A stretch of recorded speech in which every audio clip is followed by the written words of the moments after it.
जयपुर से बड़ी खबर। भाजपा प्रदेश कार्यालय में कार्यकर्ता सुनवाई की नई व्यवस्था शुरू हो गई है।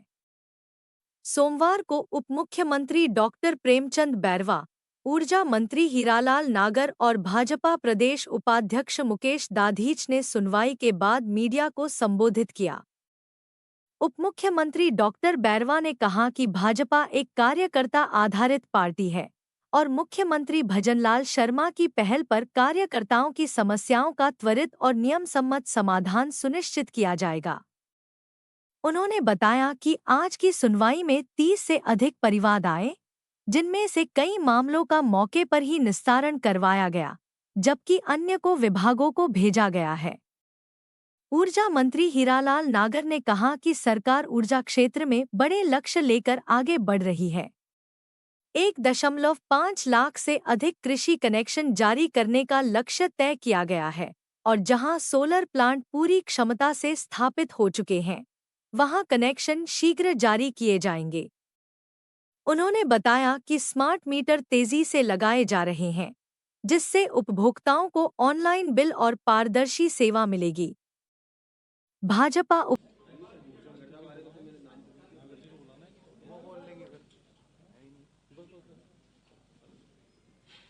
आज जन सुनवाई शुरू हुई है बीजेपी में।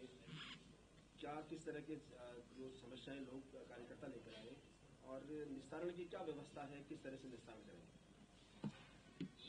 आज 1 तारीख से हमारे यशस्वी मुख्यमंत्री भजनलाल शर्मा जी ने ये पहल की है कि भारतीय जनता पार्टी के कार्यालय में 2 मंत्री प्रतिदिन बैठकर कार्यकर्ता सुनवाई करेगा। हमारा भारतीय जनता पार्टी का कार्यकर्ता जनता के बीच में गांव ढाणी शहर में रहता है और उसके सामने जनता की समस्याएं आती है। उन जनता की समस्याओं को लेकर हमारे यहाँ कार्यालय पे आकर जो सुनवाइयां देंगे, उसका निस्तारण हम करने की आज माननीय ऊर्जा मंत्री जी और मैं दोनों यह जन सुनवाई करिए और उसमें करीब 25 से 30 के करीब मेरे पास भी आई है एप्लीकेशंस। जहां हमारे को फोन पे बात करके निपटारा करना है, वहां हमने फोन करके किया। जहां संबंधित डिपार्टमेंट में पत्र भेजना है, वहां पत्र भेजने का काम कर रहे हैं और हमारा कार्यकर्ता यहां आकर संबंधित पदाधिकारी के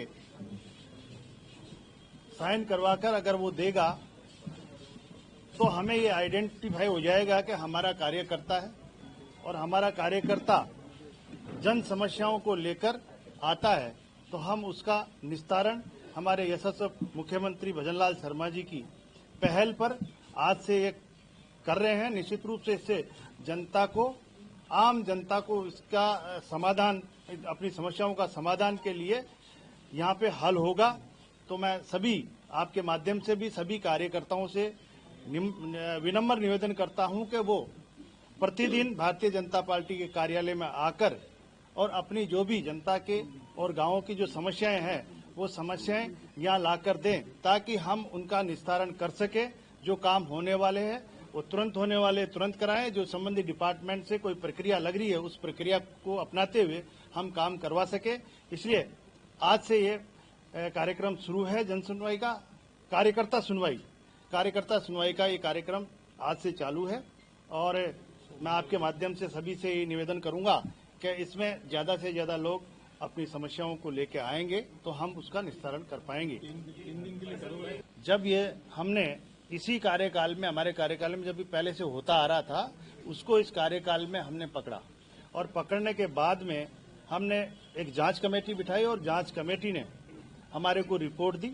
उसके आधार पर हमारे से ईडी ने भी डॉक्यूमेंट्स मांगे हैं। जिस अधिकारी ने ईडी को सूचना दी उसको हमने सस्पेंड किया है और अब हमने उन पे तुरंत एफआईआर दर्ज कराने का, जो भी अधिकारी इसमें पाया गया है गलत, उसके खिलाफ रिपोर्ट दर्ज कराएंगे। और अभी हमने आदेश किया है जहां जहां भी जो भी अधिकारी जिसकी भी गलती रही है और जिसने भी इसमें लापरवाही बरती है उसके खिलाफ हम कार्रवाई करेंगे। ईडी जांच करेगी क्या इस मामले में? देखिए, ईडी ने हमारे से डॉक्यूमेंट्स मांगे, डॉक्यूमेंट्स हमने अवेलेबल करवा दिया और जहां कहीं कमी खामी रही है उसके खिलाफ हमने कार्रवाई भी कर दी।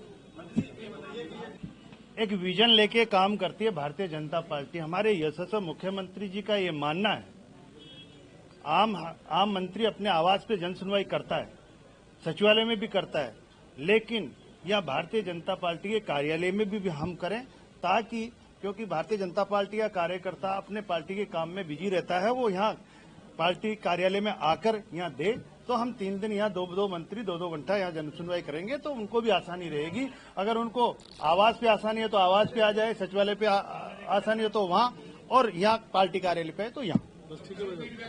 मताधिकारी एक व्यक्ति मताधिकार का प्रयोग करेगा, क्या वो 2 जगह थोड़ी कर सकता है?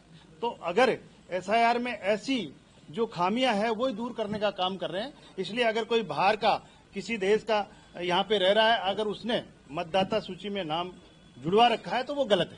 कांग्रेस कह रही है हम अल्लाह बोले। देखो, कांग्रेस कुछ भी कहे, लेकिन मैं तो ये कहता हूँ कि ये सही चीज है।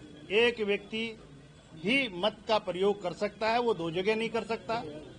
अगर कोई बाहर का है, कोई बाहर का निवासी नहीं है, वो नहीं कर सकता।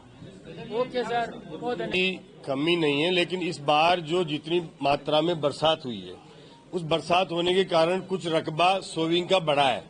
उस बढ़े हुए रकबे के हिसाब से जो शॉर्टेज है उसको व्यवस्थित कर रहे हैं।